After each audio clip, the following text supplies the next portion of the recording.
بقول لك ايه يا عم رمزي؟ اخبار الحشيش ايه؟ حشيش ايه؟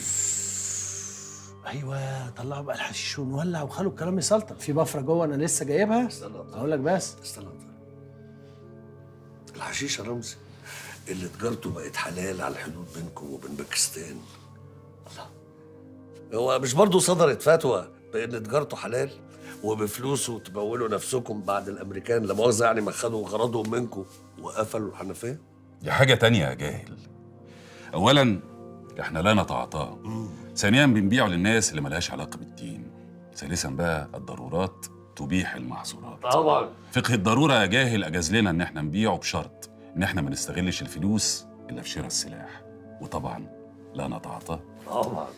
ظلمت الراجل يا عادل، ظلمت الراجل يا شيخ زيموس، ظلمته. طارق اصبر بقى. طيب يا عم رمزي، اشرح لي بقى الحته دي.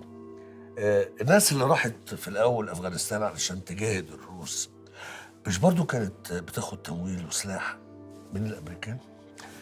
ليه بقى قبلتوا تاخدوا فلوس وسلاح من الامريكان الكفره وبتحرموا في نفس الوقت مرتبات الحكومه عندنا؟ الأمريكان دول مسيحيين، يعني أهل كتاب. هو الروس اهل كراسه؟ ماشي ماشي يا عم رمزي. طيب معلش حاجه برضه نستفيد من خبرتك فيها وعلمك. الامريكان يا عم طلعوا ولاد حلال ومؤمنين وماسكين سبح، قلبتوا عليهم ليه؟ عشان كله ضد الإسلام. وزي ما انتوا بتلعبوا إحنا كمان بنلعب. بنلعب؟ طب يا رمزي انت كده قصرت عليا الطريق. بص بقى يا عم رمزي، تلعب مع الامريكان، تتاجر في الحشيش، تبقى خليفه، ده موضوع ما يخصنيش.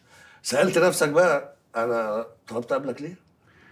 ما سألتش نفسك أنا رضيت أقابلك ليه؟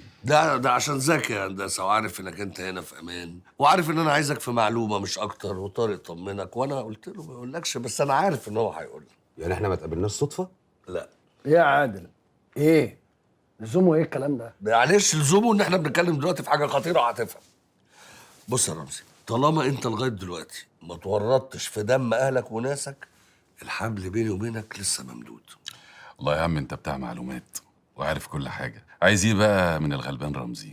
عايز نتعاون في الصالح مره على الاقل.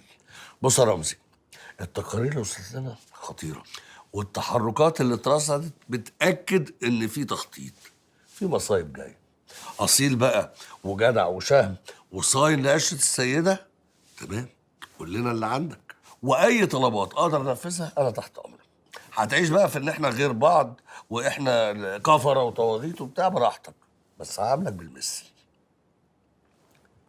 رمزي، في كوارث جايه، تسلمنا المعلومات يا ابن الناس، انا اخوك وحبيبك. هتكملها اوهام، انا عدوك.